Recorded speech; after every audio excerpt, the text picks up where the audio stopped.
हरे कृष्णा। आप सभी का स्वागत है हरि का पंचांग चैनल पर। आज वट सावित्री व्रत की आप सभी को हार्दिक शुभकामनाएं। ज्येष्ठ मास के कृष्ण पक्ष की अमावस्या तिथि को वट सावित्री का व्रत रखा जाता है।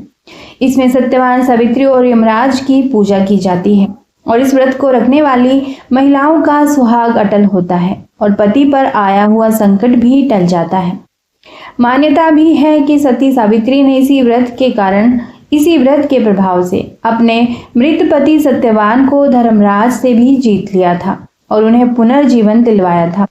तो आइए सुनते हैं सत्यवान और सावित्री की पौराणिक कथा। जो भी पूर्ण श्रद्धा और प्रसन्न चित्त मन से इस कथा को सुनते हैं उनके पति की आयु दीर्घायु होती है और उनके पति पर आए हुए सभी संकट सदैव के लिए दूर हो जाते हैं। आइए आरंभ करते हैं। ओम श्री गणेशाय नमः। प्राचीन समय में मद्र देश में अश्वपति नाम के एक राजा थे। उनका कोई भी पुत्र नहीं था।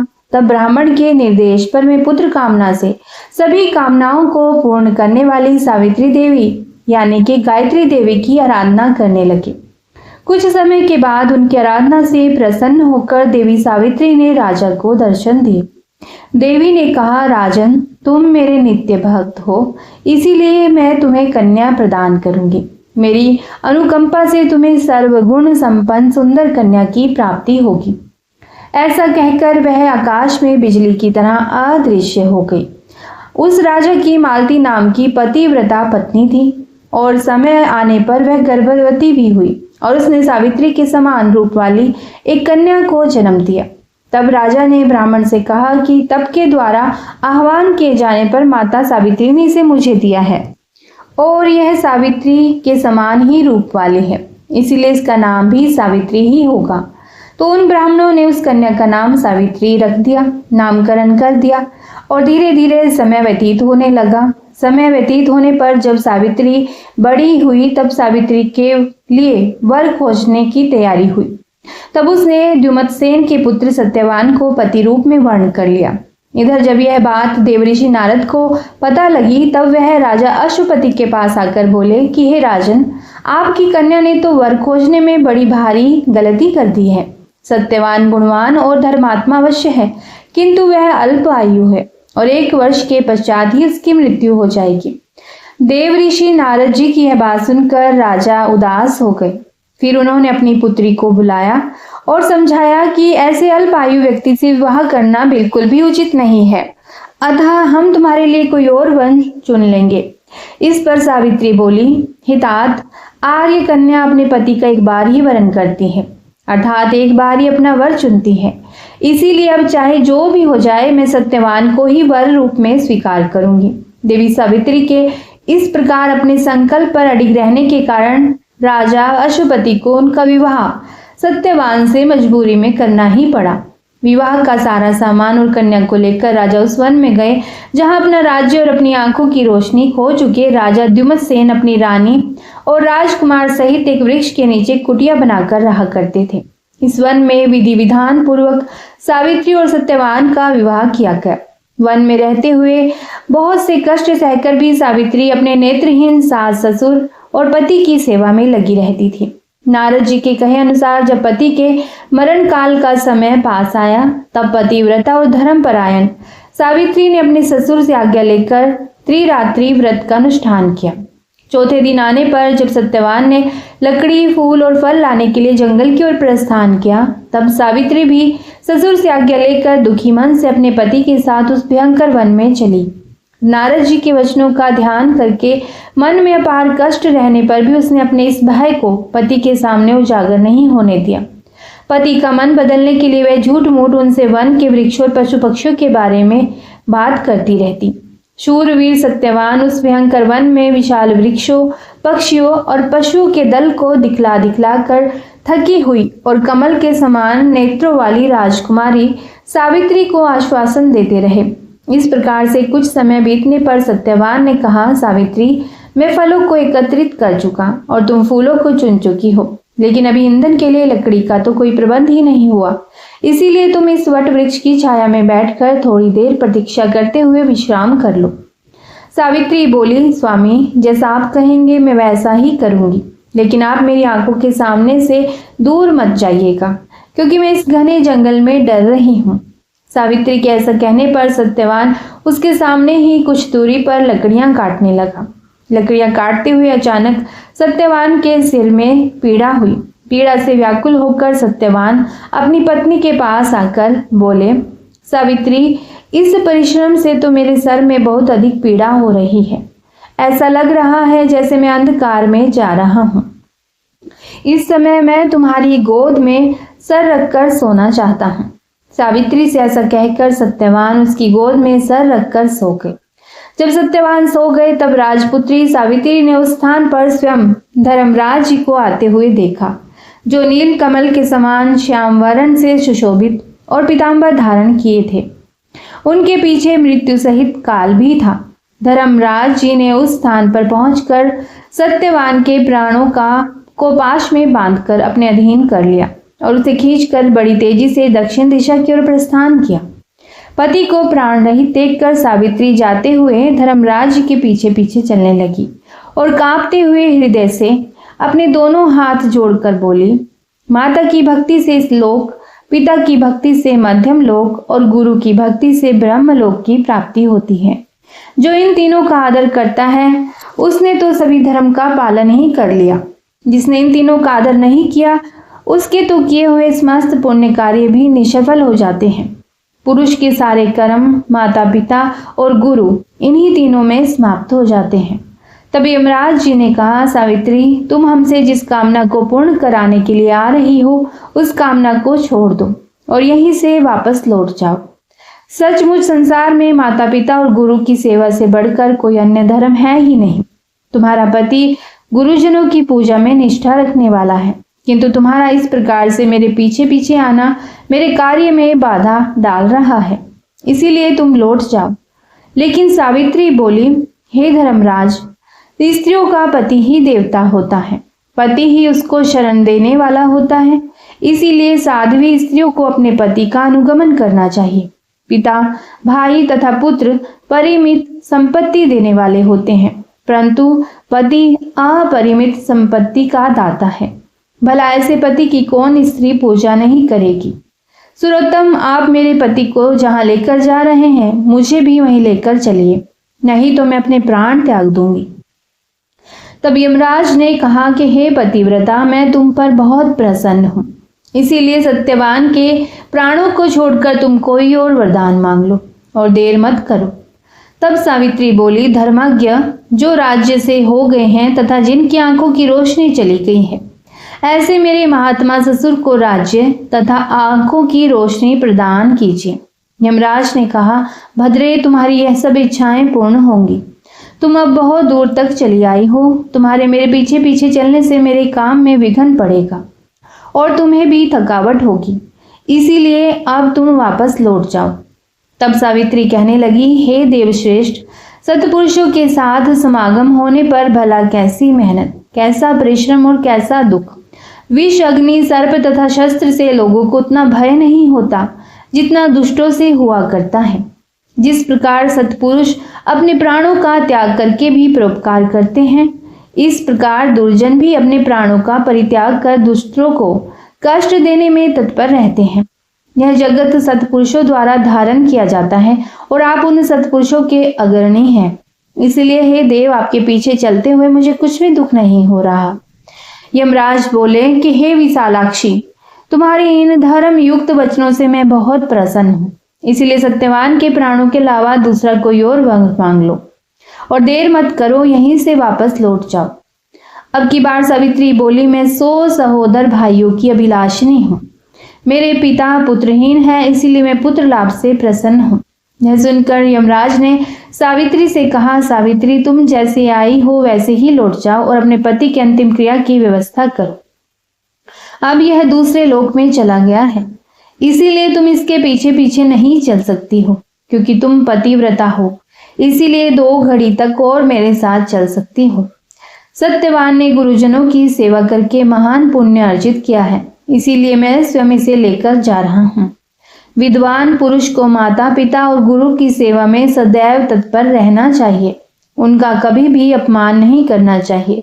मनुष्य के जन्म के समय माता और पिता जो कष्ट सहन करते हैं उसका ऋण सैकड़ों वर्षों में भी नहीं चुकाया जा सकता। इसीलिए मनुष्य को माता, पिता तथा गुरु की सर्वदा प्रिय कार्य करने चाहिए, क्योंकि इन तीनों के संतुष्ट होने पर सभी तपस्या संपन्न हो जाती है। हे भद्रे, तुम्हारी कही सभी बातें पूर्ण होंगी। तुम्हारा काम पूरा हो गया, अब तुम लौट जाओ। तुम्हारा इस प्रकार से मेरे पीछे आने से मेरे कार्य में बाधा पड़ रही है और तुम्हें भी कष्ट हो रहा है। इसीलिए मैं तुमसे बार बार ऐसा कह रहा हूं कि वापस लौट जाओ। अब सावित्री कहने लगी कि हे देवश्रेष्ठ, धर्म उपार्जन के कार्य में कैसी गलानी और कैसा कष्ट। देवज्ञानी व्यक्ति को सदैव धर्म उपार्जन करना चाहिए, क्योंकि उसका लाभ सभी लाभों से विशेष महत्वपूर्ण है। प्राणी को चाहिए कि कहीं भी जाए पीछे अकेले धर्म ही जाता है। मित्र और भाई बंधु कोई साथ नहीं देता। इस संसार में और स्वर्ग में मनुष्य जितने भी प्रकार के उत्तम वस्तुओं और भोगों को प्राप्त करता है वह उनके पुण्य कर्मों का ही फल होता है। इसकी प्राप्ति के उपाय हैं यज्ञ, तप, दान, इंद्रिय निग्रह, समाशीलता, ब्रह्मचर्य, सत्य, तीर्थ की यात्रा, सत्संग, सेवा, गुरुजनों की सेवा तथा ब्राह्मणों की पूजा। इसलिए विद्वान पुरुषों को सदा धर्म आचरण करना चाहिए, क्योंकि मृत्यु इसकी प्रतीक्षा नहीं करती कि इसने अपना कार्य पूरा किया है या नहीं। प्राणी संसार में मृत्यु से सदैव भयभीत रहते हैं, किंतु पुण्यवान सत्पुरुष हमेशा निर्भय होकर जीवित रहते हैं। सावित्री की इन बातों को सुनकर यमराज फिर बोले, हे विशालाक्षी, तुम्हारी इन धर्म युक्त बातों से मैं बहुत संतुष्ट हूँ। इसीलिए अब तुम सत्यवान के प्राणों के अलावा अन्य कोई और वर मांग लो और देर मत करो, वापस लौट जाओ। तो इस पर सावित्री कहने लगी कि देव, अगर आप वरदान देना ही चाहते हैं तो मैं सत्यवान के 100 पुत्रों की मां बनना चाहती हूँ, क्योंकि लोकों में पुत्रहीन की सदगति नहीं होती।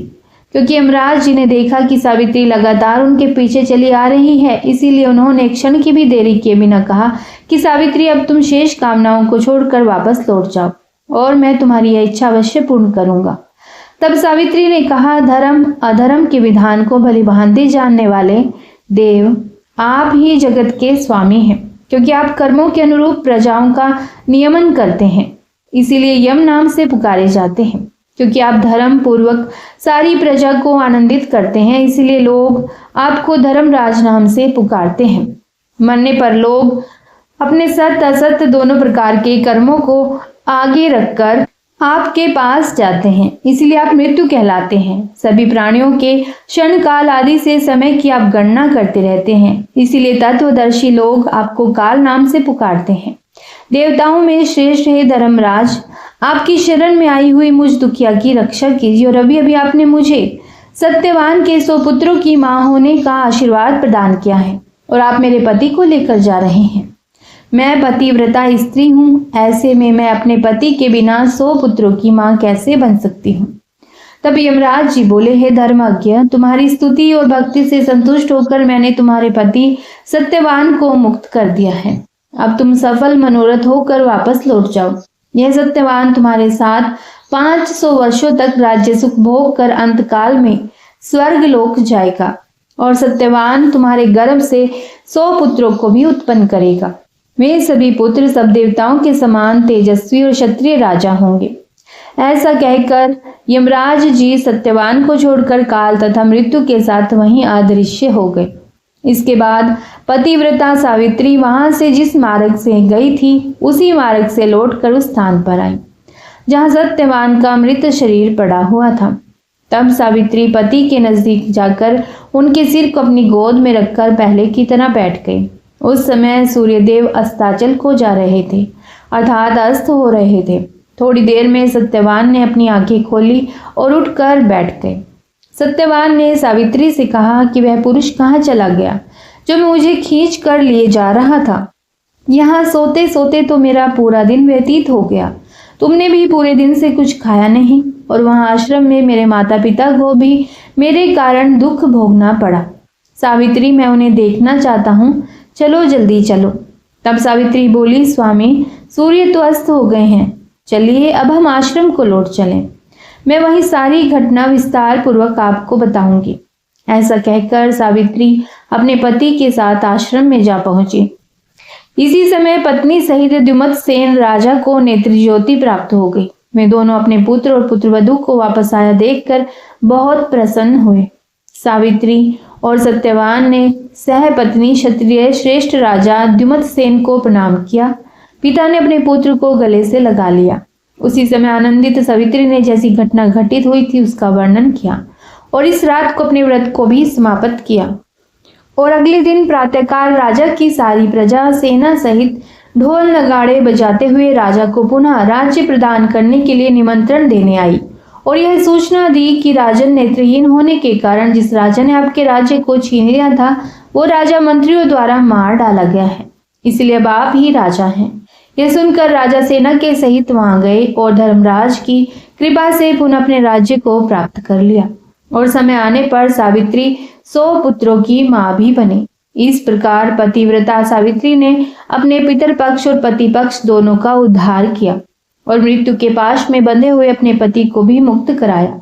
इसीलिए मनुष्य को सदा साध्वी स्त्रियों की देवियों के समान पूजा करनी चाहिए, क्योंकि उनकी कृपा से ही यह तीनों लोक स्थित हैं। जो भी भक्त सत्यवान सावित्री की इस कथा को नित्य सुनता है वह सभी प्रयोजनों में सफलता प्राप्त करके सुख का अनुभव करता है और कभी भी दुख का भागी नहीं होता। और जो भी सुहागिन महिला इस कथा को प्रेम पूर्वक सुनती है उसके पति पर आया हुआ संकट काल सब टल जाता है और उसके पति की दीर्घायु होती है। तो प्रेम से बोलिए धर्मराज की जय। आइए अब श्रवण करते हैं अमर सुहाग देने वाली भगवान शिवजी और माता पार्वती की कथा को।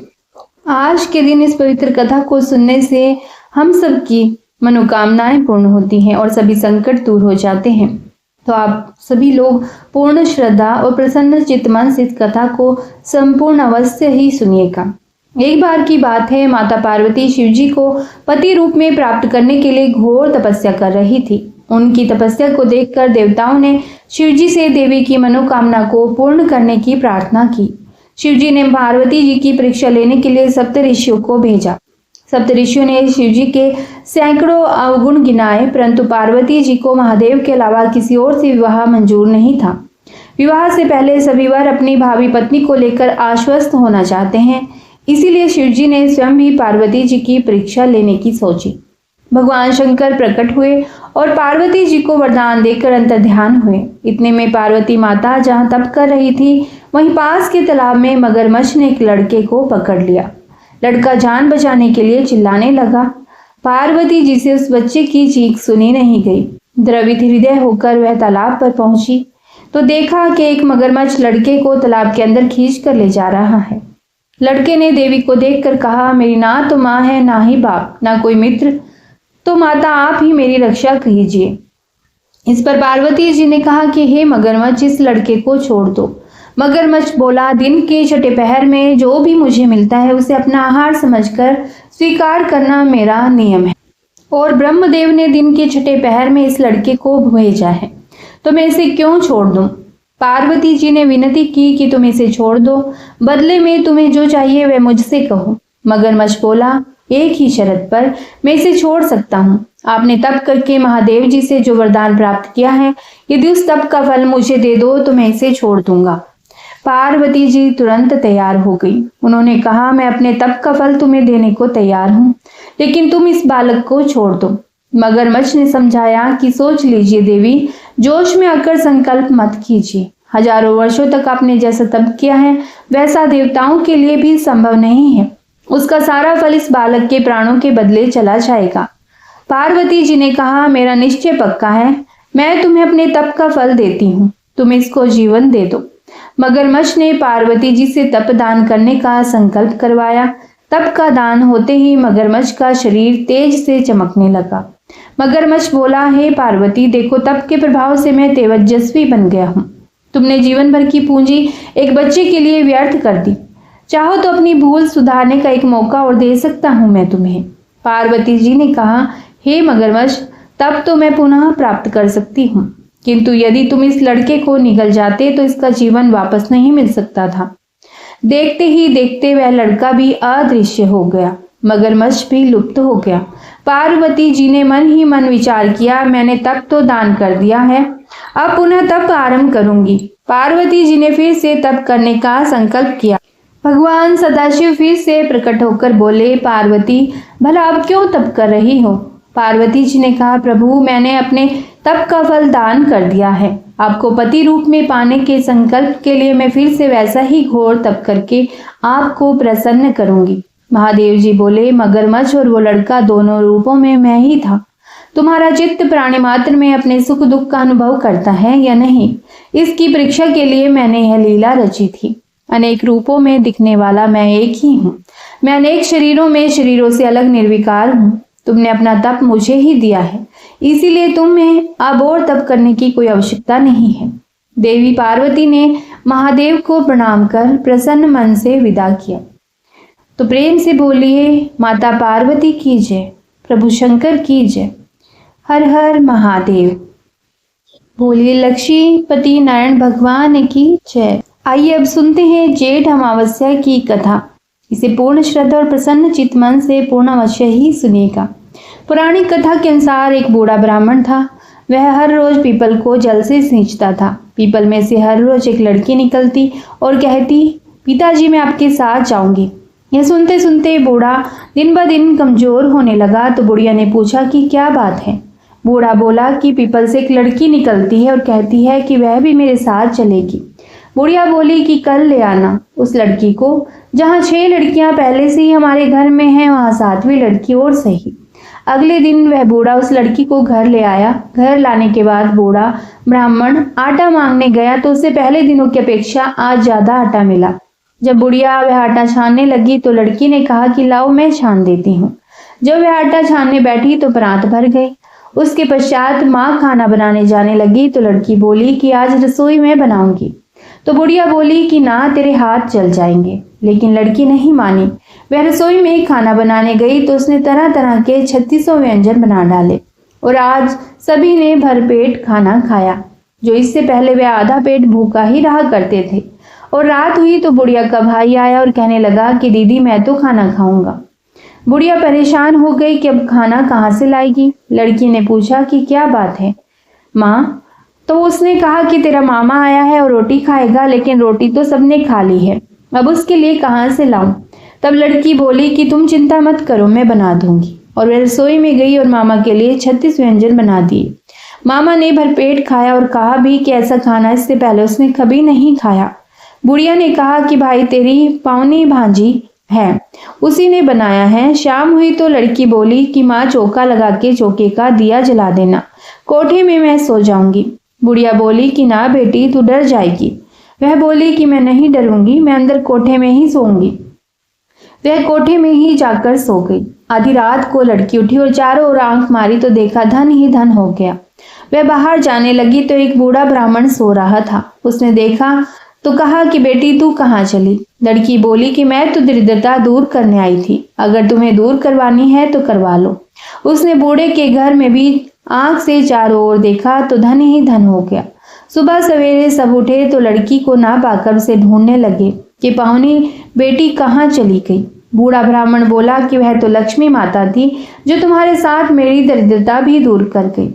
हे लक्ष्मी माता, जैसे आपने उनकी दरिद्रता दूर की वैसे ही सबकी करना। कहानी अच्छी लगी हो तो कमेंट में जय श्री राधे कृष्ण भी अवश्य ही लिखना। माँ लक्ष्मी आपके भी सोने के भंडार भरते। तो प्रेम से बोलिए श्री लक्ष्मी नारायण भगवान की जय, श्री शंकर पार्वती भगवान की जय। आइए अब सुनते हैं सोमवती अमावस्या की कथा। एक साहूकार के 7 बेटे 7 बहुएं और एक बेटी थी। साहूकार के घर एक ब्राह्मण भिक्षा मांगने आया था। ब्राह्मण को साहूकार की बहू भिक्षा देती थी तो वह ले लेता था, लेकिन जब बेटी भिक्षा देती तो वह भिक्षा नहीं लेता था और कहता कि बेटी तुम सुहागिन तो हो, परंतु तुम्हारे भाग्य में दुख लिखा है। यह बात सुनकर बेटी को चिंता होने लगी और उसका शरीर कमजोर होने लगा। तब एक दिन उसकी माँ ने उससे पूछा कि बेटी तुम इतनी चिंतित क्यों हो, तो और इन दिनों इतनी कमजोर क्यों होती जा रही हो?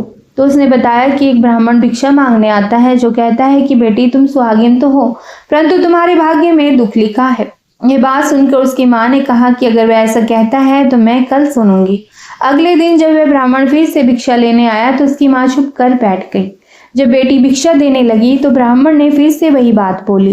इतनी बात सुनकर उसकी माँ बाहर आई और बोली, एक तो हम तुम्हें भिक्षा देते हैं और ऊपर से तुम हमें कोसते हो। तब ब्राह्मण बोला कि मैं कोसता नहीं हूँ, जो सच है वही बोलता हूँ। इसके भाग्य में जो लिखा है मैं वही कहता हूँ। तब माँ ने ब्राह्मण से कहा कि तुम्हें यह पता है कि इसके भाग्य में दुख लिखा है, तो यह भी बता दो कि यह कैसे दूर होगा। तब ब्राह्मण बोला कि 7 समुंदर पार एक सोना धोबन रहती है, जो सोमवती अमावस्या का व्रत करती है।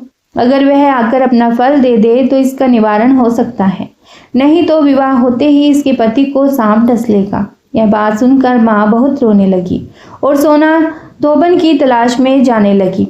चलते चलते रास्ते में तेज धूप पड़ने लगी तो साहूकारनी एक पीपल के पेड़ के नीचे बैठ गई। उस पीपल के पेड़ में एक गरुड़ पक्षी का घोंसला था, जिसमें गरुड़ का एक छोटा बच्चा रहता था। साहूकारनी को घोंसले के पास एक सांप जाता हुआ दिखाई दिया तो उसने गरुड़ के बच्चों को बचाने के लिए उस सांप को मारकर ढाल के नीचे रख दिया। जब गरुड़ और पंखनी आए तो घोंसले के पास खून देखकर क्रोधित हो उठे और साहूकारनी को चोंच मारने लगे।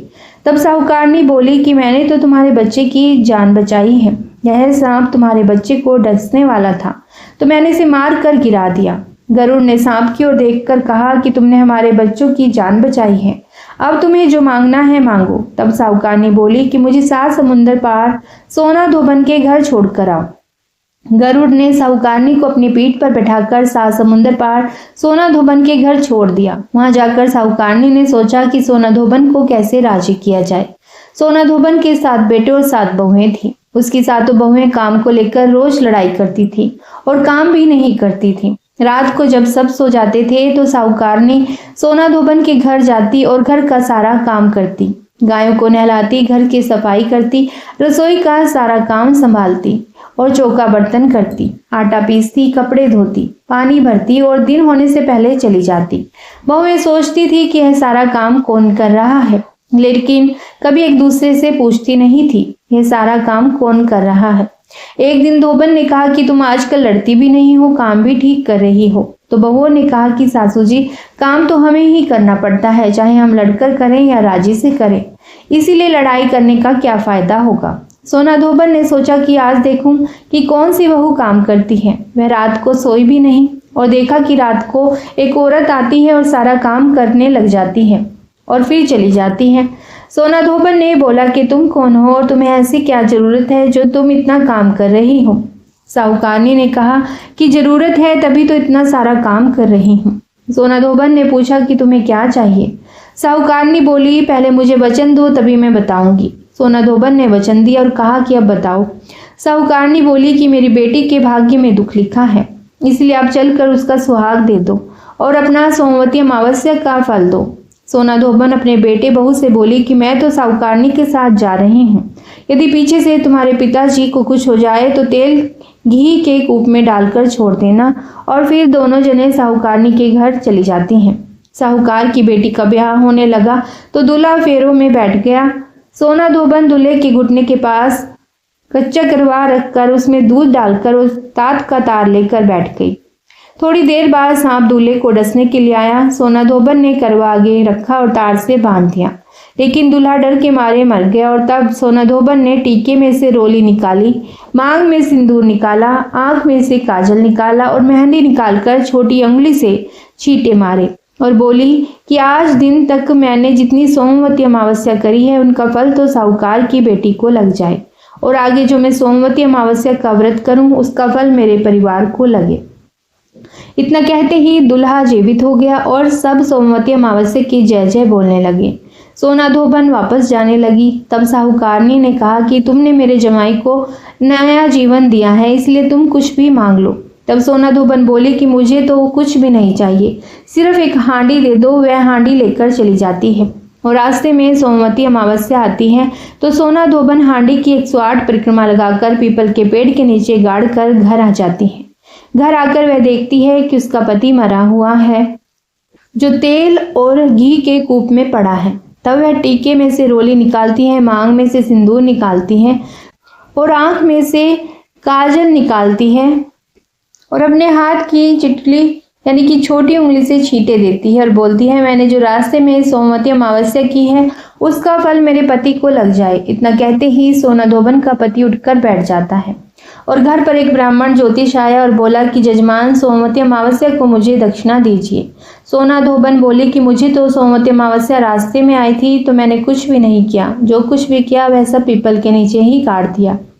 ज्योतिषी ब्राह्मण ने वहां जाकर खोद कर देखा तो उसे 108 सोने के सिक्के मिले। ज्योतिषी ब्राह्मण सबको घर ले आया और वह सोना धोबन से बोला कि इतना कुछ किया और मुझे बोला कि कुछ भी नहीं किया है। तो सोना धोबन बोली कि यह तो तुम्हारे भाग्य से हुआ है, इसलिए इसे तुम ही ले जाओ। ब्राह्मण ज्योतिषी बोला कि मेरा तो इसमें चौथा ही हिस्सा है, बाकी आपका जो मन हो उसे दे दो। सारी नगरी में इसने बोल दिया कि सब सोमवती अमावस्या का व्रत कीजिए। हे सोमवती अमावस्या, जैसे साहूकार की बेटी को सुहाग दिया वैसा सबको देना। सोमवती अमावस्या की कहानी कहने वाले को, सुनने वाले को, हुंकारा भरने वाले को और अपने पूरे परिवार को देना। जय सोमवती अमावस्या। बोलिए श्री शंकर पार्वती भगवान की जय।